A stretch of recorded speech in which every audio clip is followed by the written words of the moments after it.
दोस्तों, चाणक्य नीति महान आचार्य चाणक्य जी द्वारा लिखा गया नीति ग्रंथ है, जिसमें जीवन को सुखमय और सफल बनाने के कुछ उपाय दिए गए हैं। चाणक्य नीति का मुख्य उद्देश्य हर मनुष्य को जीवन के हर पहलू का व्यवहारिक उल्लेख देना है। आचार्य चाणक्य एक महान आचार्य थे, जिन्होंने अपनी महान नीतियों के बदौलत एक छोटे से बच्चे चंदू को महान सम्राटों के सम्राट चंद्रगुप्त बना दिया। साथ ही साथ एक बात का ध्यान ये रखें कि जितने भी सक्सेसफुल लोग हैं, चाहे बड़े बड़े आईएएस ऑफिसर हैं, आईपीएस ऑफिसर हैं, बड़े बड़े कंपनी के सीईओज या बड़े बड़े बिजनेसमैन, सभी लोग कहीं ना कहीं चाणक्य जी को अपना गुरु मानते हैं। और ये वीडियो बहुत ही डिफरेंट होने वाला है, क्योंकि मैं इसमें स्टूडेंट पर्सपेक्टिव से इन चाणक्य नीतियों का बखान करने वाला हूँ। स्पेशली यूपीएससी के लिए किस तरह यूज कर सकते हैं वो बताने वाला हूँ। 4 पॉइंट्स को इतना डिटेल में एक्सप्लेन करने वाला हूँ कि ये वीडियो आपकी जिंदगी, दिल और दिमाग पर छप जाएगी। बस आपको करना यह है कि वीडियो को आखिरी तक देखना है, और मैं गारंटी लेता हूँ कि आपकी सफलता आज सफलता नहीं, गारंटीड सफलता में बदल जाएगी। पॉइंट नंबर 1, हमें अपनी जिंदगी के अच्छे कार्य, अपने लक्ष्य को किसी को नहीं बताना चाहिए और उसे इस तरह बचाना चाहिए कि वो सबसे बड़ा खुफिया मंत्र है, और साथ ही उस पर काम करना चाहिए बिना किसी शोर शराबे के, बिना किसी को बताए हुए। दोस्तों, इस पॉइंट को समझने के लिए इम्पोर्टेंट बात यह है कि आजकल जो साइंटिस्ट हैं, साइकोलॉजिस्ट हैं, उन्होंने भी यही चीज को डिस्कवर किया है। लेकिन आश्चर्य की बात है कि आचार्य चाणक्य ने उस समय इन बातों को बता दिया था। असल में बात यह है कि जब भी हम कोई बात को लोगों के साथ शेयर करते हैं जो हमारे साथ अच्छा होने वाला है या जो हम आगे करने वाले हैं, तो हमारे दिमाग से एक केमिकल रिलीज होता है जिसे कहते हैं डोपामिन। और जब ये केमिकल हमारे दिमाग से रिलीज होता है तो हमें लगता है ये काम हो चुका है, और ऐसा फील होने के कारण हमारे एक्शंस, हमारे एफर्ट्स बहुत हद तक कम हो जाते हैं। और अगर एक्शंस और एफर्ट्स कम होंगे तो सिंपल सी बात है, आपका काम बिल्कुल नहीं होने वाला।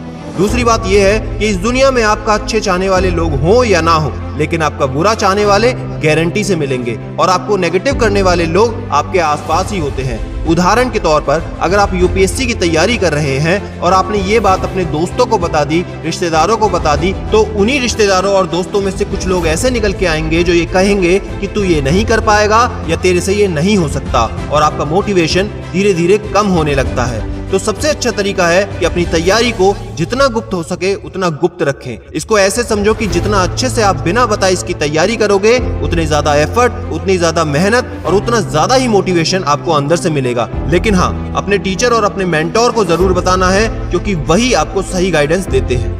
पॉइंट नंबर 2, अगर किसी को कंफर्ट चाहिए तो ये सोचना बंद कर दे कि वो जिंदगी में कुछ भी सीख सकता है।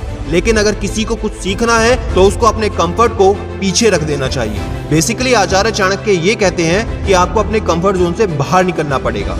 कई स्टूडेंट्स हमसे इंस्टाग्राम, फेसबुक पर अपनी प्रॉब्लम शेयर करते हैं, तो वो कहते हैं कि हमें पढ़ते वक्त बहुत नींद आती है, बहुत आलस आता है। तो मेरे दोस्त, ये तभी होता है जब हम अपने कंफर्ट जोन में पढ़ते हैं। अगर हम घूम घूम कर पढ़ाई करेंगे, बोल बोल कर पढ़ाई करेंगे, पोजीशन को समय समय पर चेंज करते रहेंगे और 45 मिनट के हर अंतराल पर अगर रेस्ट लेंगे, तो ये प्रॉब्लम आपको जिंदगी में नहीं हो सकती। साथ ही अगर हम सोने से पहले अपना टाइम टेबल सेट कर लें कि अगले दिन मुझे क्या करना है, तो कंफर्ट जोन आपका काफी हद तक निकल जाएगा। साथ ही यूपीएससी की तैयारी में बहुत सी चीजें ऐसी होती हैं, जैसे हमको काफी सारे नोट्स नहीं मिल पाते, जैसे काफी सारा स्टडी मटेरियल नहीं मिल पाता। तो मेरे दोस्त, एक बात याद रखना, मिल तो सब कुछ जाता है, लेकिन हमारे एफर्ट कम रह जाते हैं। अगर आज की इस हाई स्पीड इंटरनेट दुनिया में भी आपको चीजें अरेंज नहीं हो पा रही, तो दोस्त 2 ही कारण है, या तो तुम्हारे पास नॉलेज नहीं है या फिर आपके प्रयास उस लेवल के नहीं है। अगर नॉलेज कम है तो सीखो, अगर प्रयास कम है तो उनको बढ़ाओ। अगर आपको यूपीएससी की तैयारी हिंदी मीडियम या इंग्लिश मीडियम से करनी है, तो आपके लिए फ्री में सारा का सारा मटेरियल,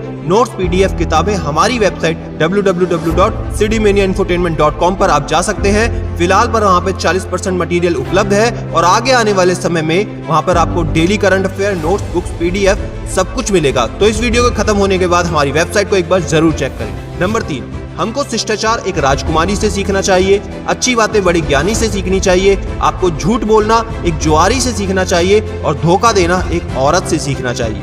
तो सबसे पहले एक बात को समझ लीजिए कि आचार्य चाणक्य ने जब ये नीति ग्रंथ लिखा था, उस समय औरतों को समान अधिकार नहीं थे। लेकिन आजकल के हिसाब से इनकी जो चौथी लाइन है वो बिल्कुल गलत है, और यहाँ तक कि काफी सारी बातें जो आचार्य चाणक्य ने स्त्री के बारे में लिखी हैं, वो आज के हिसाब से बिल्कुल गलत है। बेशक आचार्य चाणक्य उस समय के महान विद्वान ज्ञानी थे, लेकिन हर ज्ञानी पुरुष ने हर बात सही कही हो ऐसा बिल्कुल नहीं हो सकता। यहाँ पर हमको अपना विवेक, विजडम यूज करना है और खुद से चीजें समझनी है। जो हमारे लिए अच्छी है उनको अपनाना है, जो हमारे लिए सही नहीं है उनको साइड में रखना है। अब बात करते हैं इस पॉइंट के एक्सप्लेनेशन की। तो उन्होंने बेसिकली ये कहा है कि चीजों को उनसे सीखें जो इस फील्ड में एक्सपर्ट हैं। अब जो सबसे ज्यादा एस्पिरेंट्स गलती करते हैं वो ये करते हैं कि सारे के सारे टॉपर्स की वीडियो देखते हैं और जहाँ पर वो टॉपर्स अपने पढ़ने के तरीके, अपनी स्ट्रेटेजीज को अच्छे से आपको शेयर करते हैं और आप बिना सोचे समझे हर किसी को फॉलो करने में लग जाते हैं। लेकिन अब जो मैं बताने वाला हूँ उसको बहुत ध्यान से समझना। दोस्तों देखिए, यूपीएससी में दो तरह के टॉपर होते हैं। पहला वो जो टॉप 100 में आते हैं और दूसरे वो जो रैंक ना होने के बावजूद अपनी कैटेगरी के हिसाब से सर्विस हासिल करते हैं। अब आप इस बात को ध्यान से समझो कि जिस भी टॉपर का इंटरव्यू आप सुनते हैं, जिसकी भी स्ट्रेटेजी को आप फॉलो करना चाहते हैं, आपको ये देखना है उसकी रैंक कितनी आई है, आपको ये नहीं देखना उसको सर्विस कौन सी मिली है। अगर वो टॉप 100 के अंदर आता है या आती है तो उसकी स्ट्रेटेजी को, पढ़ाई से संबंधित चीजों को बेशक फॉलो कर सकते हो, वरना सिर्फ उसको सुनना है, फॉलो नहीं करना है। मुझे पता है ये बात आज तक आपको किसी ने नहीं बोली होगी, लेकिन मेरा काम हमेशा से आपको पूरी जानकारी देना है, क्योंकि मैं नहीं चाहता आपका भविष्य किसी भी कारणवश खराब हो जाए। तो इसलिए चीजें उन्हीं से सीखें जो उसमें एक्सपर्ट है। अब बात करते हैं पॉइंट नंबर 4। लेकिन उससे पहले एक बात बता दूं, अगर आपने अभी तक इस चैनल को सब्सक्राइब नहीं किया तो लाल रंग के सब्सक्राइब बटन को दबाकर बेल आइकन जरूर दबा लें, क्योंकि ऐसी नॉलेजेबल, पावरफुल मोटिवेशन आपको कहीं नहीं मिलेगी। और पॉइंट नंबर 4 को बहुत ध्यान से समझना, क्योंकि मैं यूपीएससी के 6 स्टेजेस को भी इस पॉइंट में कवर करने वाला हूँ। तो पॉइंट नंबर 4, वो चीज जो दूर दिखाई देती है, असंभव दिखाई देती है, हमारी पहुंच से बाहर दिखाई देती है, वो भी आसानी से हासिल हो सकती है अगर हम तप करते हैं, क्योंकि तप से ऊपर कुछ नहीं। अब यहाँ तप का मतलब एक टांग पर खड़े होकर सैकड़ों वर्षों तक तपस्या करना नहीं है। अगर आप किसी भी कंपटीशन एग्जाम की तैयारी कर रहे हैं, स्पेशली यूपीएससी की, तो हमको 5 स्टेप्स डिसाइड करने हैं। पहला, व्हाट टू डू, क्या करना है। अगर आपका टारगेट यूपीएससी एग्जाम को क्लियर करना है तो आपको ये बिल्कुल पता होना चाहिए, चाहे आप कोई सी भी क्लास में हो, किसी भी लेवल पे हो, ग्रेजुएशन लेवल पे हो, तो क्लियर कट आपके दिमाग में पता होना चाहिए कि मेरे को यूपीएससी करना है। Step 2, how much time will it take, कितना टाइम मुझको लगेगा। बेसिकली यूपीएससी का एग्जाम आप ग्रेजुएशन के बाद आराम से दे सकते हैं, तो अभी आप किसी भी क्लास में हो तो अभी से लेके आखिर तक का टाइम पूरा डिसाइड होना चाहिए। लेकिन ध्यान रहे, 1 साल की डेडिकेटेड स्टडी यूपीएससी के लिए चाहिए ही चाहिए। स्टेप 3, हु विल डू, कौन करने वाला है। इसमें सिर्फ और सिर्फ एक ही व्यक्ति रहता है, वो है आप। तो इसलिए आपको खुद पर कॉन्फिडेंस रखना है कि हाँ, मैं कर सकता हूँ, मैं कर सकती हूँ, ये सबसे ज्यादा जरूरी है। स्टेप 4, हाउ टू डू, कैसे करना है। दोस्तों यहाँ पर प्लान ए और प्लान बी की बात हो रही है। दोस्तों अगर आप यूपीएससी की तैयारी कर रहे हैं तो साथ में हर एक एस्पिरेंट को स्टेट पीसीएस का एग्जाम भी जरूर देना चाहिए। आपने देखा होगा जितने भी टॉपर्स ने यूपीएससी को क्वालिफाई किया है, उनमें से ज्यादातर ने किसी न किसी और टेस्ट को भी क्वालिफाई जरूर कर रखा होता है। स्टेप 5, हुज हेल्प, किसकी मदद आप लेने वाले हैं। क्या आप कोचिंग को अफोर्ड कर सकते हैं। मतलब अगर कोचिंग लेने लायक आपकी परिस्थितियां हैं तो आपको कोचिंग जरूर लेनी चाहिए। अगर आप कोचिंग लेने लायक नहीं है तो बिना कोचिंग से, सेल्फ स्टडी से, बिना किसी देरी के लग जाना चाहिए। लेकिन ये बात बिल्कुल साफ रखो कि किसकी मदद से आप करने वाले हो। स्टेप 6, हाउ टू चेक, खुद को चेक कैसे करोगे। खुद को चेक करने के लिए आपको अपने टेस्ट लगाने होंगे, खुद से खुद को जांचना होगा, सेल्फ इवैल्यूएशन करनी होगी। हर रात सोने से पहले आपको चेक करना है कि आज का मेरा टारगेट कंप्लीट हुआ या नहीं हुआ। अगर हो गया तो अगले दिन का टारगेट बनाओ, अगर नहीं हुआ तो खुद से ये क्वेश्चन पूछो कि मेरा ये टारगेट क्यों नहीं हुआ। अगर आप इन स्टेप्स को ध्यान में रख के तैयारी करोगे तो आपकी सफलता महज सफलता नहीं, गारंटीड सफलता में बदल जाएगी।